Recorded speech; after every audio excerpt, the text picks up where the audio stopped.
Henry, portrait of A serial killer. कहानी की शुरुआत में हम एक लड़की को देखते हैं जिसे किसी ने मारकर जंगल में फेंक दिया था।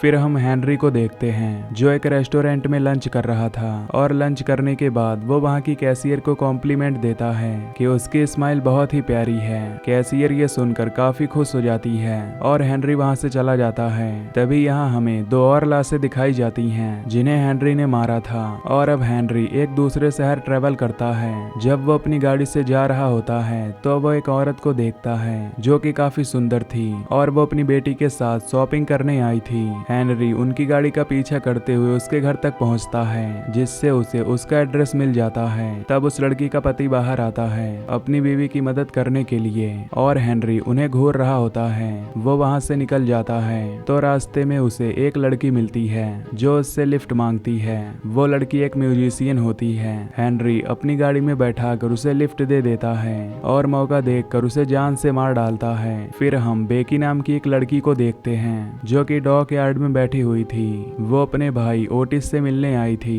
क्योंकि उसका पति उसे मारा पीटा करता था और उसे डाइवोर्स दे दिया था और उसकी बेटी को उसकी माँ के पास छोड़ दिया था। उसका भाई ओटिस वहाँ पर आता है और पूछता है कि वो कैसी है तो वो बताती है कि वो शहर में आई है ताकि वो एक नई जिंदगी स्टार्ट कर सके। गाड़ी में बैठाकर वो अपनी बहन से उसके पति के बारे में पूछ रहा होता है तो वो उससे कहती है कि वो एक बहुत ही बुरा इंसान है। ओटिस बेकी को अपने घर में ले जाता है जहां वो हेनरी के साथ किराए पर रहता था और वो हेनरी का बहुत ही अच्छा दोस्त था। वो अपनी बहन का मजाक उड़ाता है क्योंकि पहले वो एक स्ट्रिप क्लब में काम करती थी। उसकी बहन कहती है कि वो उसका मजाक उड़ाना बंद करे। तभी हेनरी भी वहां पर आता है जिसके हाथ में उस लड़की का गिटार था। वो ओटिस को कहता है कि वो उसके लिए गिफ्ट लाया है तो ओटिस उसे देखकर खुश हो जाता है और उसे थैंक्स कहता है और उसे अपनी बहन से मिलवाता है और कहता है कि वो कुछ दिनों के लिए यहाँ पर उनके साथ ही रहेगी। ये सुनकर हेनरी बेकी को कहता है कि वो उसके बेडरूम में सो सकती है और वो आराम से यहाँ पर सोफे पर सो जाएगा। अगले दिन हेनरी अपने काम पर जाता है जहाँ उसका मालिक उसे उसकी सैलरी देता है और कहता है कि वो अच्छा काम कर रहा है और बहुत जल्दी उसका प्रमोशन कर देगा। उसके बाद हेनरी उसी लेडी के घर के बाहर जाता है जिसका वो पीछा कर रहा था। जब वो लेडी दरवाजा खोलती है तो वो उससे पूछती है कि वो कौन है तो वो बताता है कि वो फ्री ऑफ कॉस्ट घर में साफ सफाई कर रहा है। ये सुनकर वो उसे अंदर आने देती है और हेनरी अंदर आकर उसे मार डालता है। इधर ओटिस जब अपने काम पर होता है तो एक आदमी उसके पास आता है और उससे ड्रग्स मांगता है। ओटिस उससे पैसे लेता है और कहता है कि कल शाम तक उसे वो ड्रग दे देगा, यानी कि वो ड्रग सप्लाई भी किया करता था। शाम को ओटिस जब अपने घर पहुंचता है तो उसकी बहन उससे पूछती है कि वो हेनरी से कहाँ मिला था तो वो उससे बताता है कि वो हेनरी से जेल में मिला था। उसकी बहन उससे पूछती है कि हेनरी ने क्या क्राइम किया था तो वो उसे कहता है कि उसे अपनी माँ की मौत के जुर्म में सजा मिली थी। ये सुनकर बेकी उससे कहती है कि वो एक अच्छा इंसान है तो वो ऐसा नहीं कर सकता। इस पर ओटिस कहता है कि वो ऐसा सोचने की गलती ना करे। हेनरी बहुत ही शातिर है जो कि कत्ल कर सकता है और कुछ महीने पहले ही वो जेल से बाहर आया है क्योंकि उसका रवैया बहुत ही अच्छा था।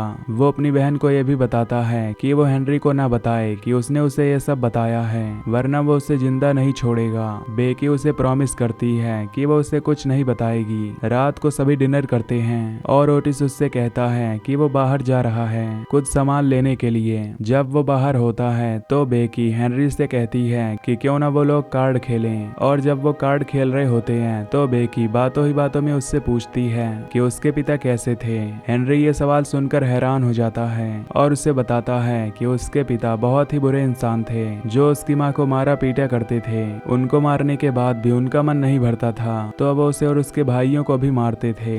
ये सुनकर बेकी उससे कहती है कि उसके पिता भी बिल्कुल सेम थे और जब वो 13 साल की हुई तो उन्होंने हद ही कर दी। एक दिन वो उसके रूम में आए और उसे टच करने लगे। ये सुनकर हेनरी को उसके लिए काफी बुरा लगता है और बेकी उससे कहती है कि उसने अपनी माँ को क्यों मारा। ये सवाल सुनकर वो हैरान हो जाता है और उससे कहता है कि उसकी माँ एक बुरी औरत थी जो कि एक प्रोस्टिट्यूट बन गई थी और वो हर दिन एक नए मर्द के साथ घर आया करती थी।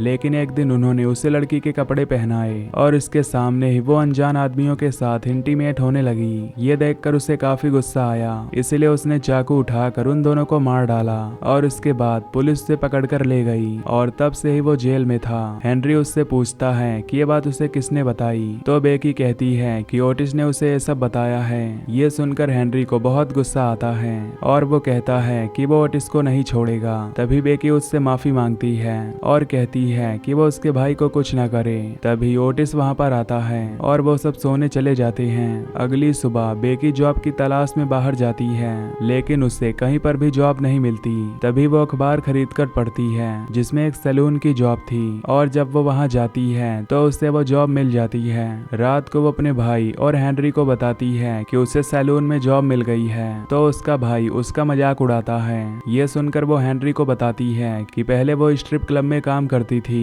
और इसीलिए उसका भाई उसी बात का मजाक उड़ाता है। उसके बाद वो उन्हें अपनी नई टी शर्ट पहन कर दिखाती है जो कि उन दोनों को बहुत अच्छी लगती है। तभी ओटिस अपनी बहन से कहता है कि वो उसके लिए बियर लेकर आए और उसकी बहन उसके लिए बियर लाती है तो अब वो उसे पकड़ कर किस करने लगता है। ये देखकर हेनरी ओटिस के बाल पकड़ता है और उससे कहता है कि वो अपनी बहन के साथ ऐसे बर्ताव कैसे कर सकता है और उसे उसकी बहन से माफी मांगने के लिए कहता है। ओटिस हेनरी से डरकर अपनी बहन से माफी मांगता है और यहाँ पर हमें पता चलता है कि ओटिस कितना गंदा इंसान था। उन दोनों को लड़ता हुआ देखकर बेकी दोनों से कहती है कि क्यों ना वो बाहर जाकर शांत हो जाएं। उसकी बात मानकर वो दोनों बाहर जाते हैं और दो प्रोस्टिट्यूट्स को अपनी गाड़ी में बैठाते हैं। वो अपनी गाड़ी एक सुनसान जगह पर लेकर जाते हैं जहां वो मेकआउट करते हैं और तभी हेनरी उन दोनों को मार डालता है जिसे देखकर ओटिस काफी डर जाता है। उसके बाद हेनरी उन दोनों लड़कियों को डस्टबिन में फेंक देता है और ओटिस इस बात से सदमे में होता है कि उसके सामने उसने दो लड़कियों को मार डाला।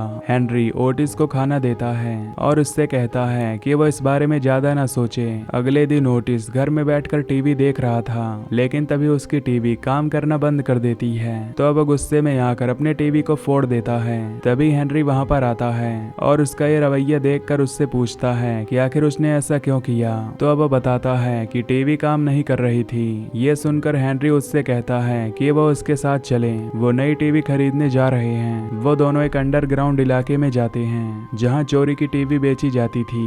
वहाँ मौजूद आदमी उनसे पूछता है कि उनके पास कितने पैसे हैं तो अब वो बताते हैं कि उनके पास सिर्फ $50 हैं। वो ब्लैक एंड व्हाइट टीवी दिखाता है और कहता है कि इतने रुपए में यही टीवी आएगी। हेनरी उस कलर टीवी का दाम पूछता है तो अब वो कहता है कि वो $200 की है। अगर वो कैमरा भी लेना चाहता है तो 500 में उसे दोनों चीजें दे देगा। ये सुनकर हेनरी उससे कहता है कि वो ब्लैक एंड व्हाइट टीवी ही ले रहे हैं तो अब वो आदमी उन पर भड़क जाता है और उससे कहता है कि अगर उन्हें यही चीज लेनी थी तो उन्होंने उसका टाइम वेस्ट क्यों किया। ये सुनकर हेनरी और ओटिस को बहुत गुस्सा आता है और वो दोनों उसे बुरी तरह स्टैप करके मार डालते हैं। उसके यहाँ से कलर टीवी और कैमरा चुरा कर ले जाते हैं और घर पर आकर वो एंजॉय करते हैं। वहीं बेकी हेनरी को किस करती है जिससे हेनरी को काफी अजीब लगता है, इसीलिए वो उससे दूर जाकर बैठ जाता है और उसे कहता है कि वो डांस नहीं करेगा। अगले दिन ओटिस पुलिस स्टेशन जाता है साइन करने के लिए क्योंकि वो अभी बेल पर था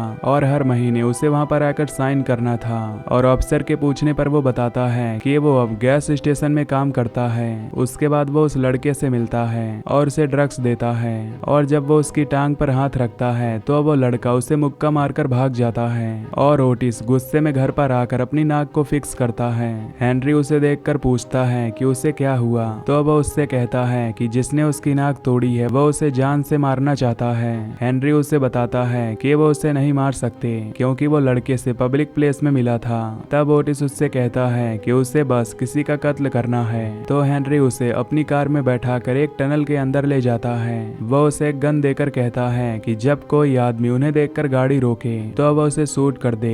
वो बाहर निकलकर अपनी गाड़ी का बोनट उठाते हैं और मदद मांगने लगते हैं। तभी एक शरीफ आदमी उनकी मदद करने के लिए अपनी गाड़ी रोकता है और उनसे पूछता है कि उन्हें क्या हुआ है। तभी ओटिस उसे 3 गोलियां मारता है तो हेनरी उससे पूछता है कि क्या अब उसका गुस्सा शांत हुआ तो ओटिस कहता है कि उसे बहुत ही मजा आया। अगले दिन हेनरी ओटिस के साथ ट्रैवल करने लगता है क्योंकि ये शहर में रहते तो मौत की खबर सुनकर पुलिस उन्हें पकड़ सकती थी, इसीलिए वो दोनों दूसरे शहरों में घूमते रहते हैं और वहां जाकर मर्डर्स करते हैं। वो एक घर में घुसते हैं जहां वो एक लड़की का शोषण करते हैं और उसके पति को उन्होंने मार डाला था। तब उसका बेटा वहां पर आता है तो वो अपनी माँ को बचाने के लिए आगे बढ़ता है, लेकिन हेनरी उसे भी मार डालता है जिससे उसकी माँ जोर से चिल्लाती है और उसके बाद उसकी लाश का शोषण करता है। उन लोगों ने इसकी वीडियो टेप भी बनाई थी। वो घर पर आकर उस टेप को देखते हैं। इधर बेकी अपने काम पर होती है तो उसकी माँ उसे फोन करती है। वो बताती है कि उसकी बेटी उसे बहुत याद कर रही है और वो चाहती है कि वो जल्द से जल्द उसके पास आ जाए। ये सुनकर बेकी अपनी बेटी से बात करती है और वादा करती है कि वो बहुत जल्द उसके पास आ जाएगी। इधर वो दोनों जब कार में जा रहे होते हैं तो ओटिस कार की खिड़की से निकलकर रिकॉर्डिंग कर रहा होता है, लेकिन तभी उसका कैमरा टकरा कर टूट जाता है। तो वो हेनरी को दोष देता है कि वो ढंग से गाड़ी नहीं चला रहा था। तो हेनरी उससे कहता है कि वो कैमरा उसकी गलती से टूटा है। गुस्से में आकर ओटिस कैमरे को फेंक देता है और हेनरी पर जोर से चिल्लाता है। इसीलिए हेनरी गाड़ी रोककर दरवाजा खोलता है और उससे कहता है कि वो उसकी गाड़ी से निकल जाए और ओटिस गाड़ी से निकल जाता है। रात को हेनरी जब घर पहुंचता है तो बेकी उससे मिलती है, जो बताती है कि उसने अपनी जॉब छोड़ दी है और कल वो वापस अपने घर जा रही है क्योंकि उसकी बेटी उसके बिना नहीं रह पा रही। ये सुनकर हेनरी को बहुत बुरा लगता है क्योंकि वो उससे दूर जा रही थी। तो वो उससे कहती है कि अगर वो चाहता है तो वो भी उसके साथ आ सकता है। ये सुनकर हेनरी उससे कहता है कि वो इस बारे में सोच कर बताएगा।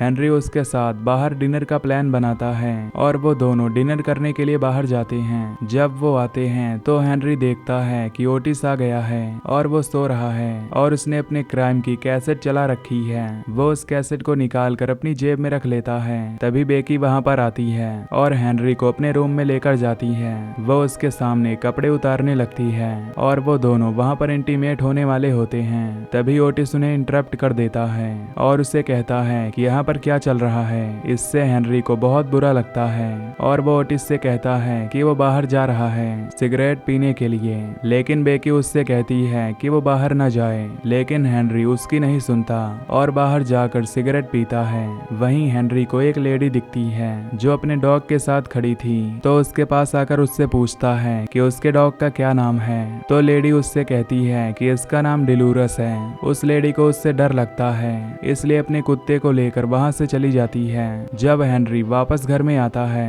तो वो देखता है कि ओटिस अपनी बहन का शोषण कर रहा है। ये देखकर वो ओटिस को बुरी तरह पीटता है और उसकी बहन की जान बचाता है और ओटिस हेनरी को मारने वाला होता है। तो बेकी वहां पर आकर उसकी आंख में पिन घुसा देती है। हेनरी अपनी जेब से चाकू निकालता है और ओटिस को स्टैब करके मार डालता है।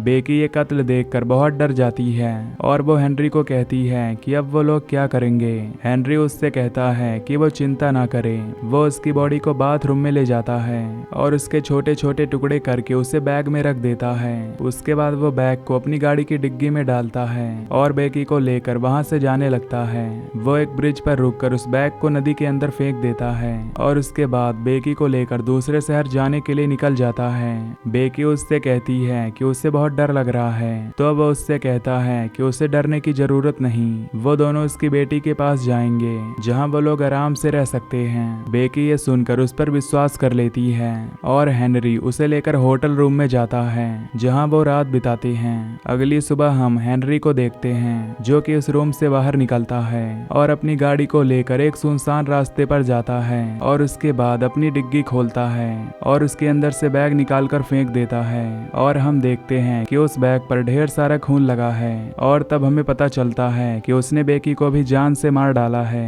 उसके बाद वो वहां से निकल जाता है और ये मूवी यहीं पर खत्म हो जाती है। तो दोस्तों, अगर आपको ये एक्सप्लेनेशन पसंद आई हो तो वीडियो को लाइक और चैनल को सब्सक्राइब कर दीजिए। Till then take care, love you, bye bye.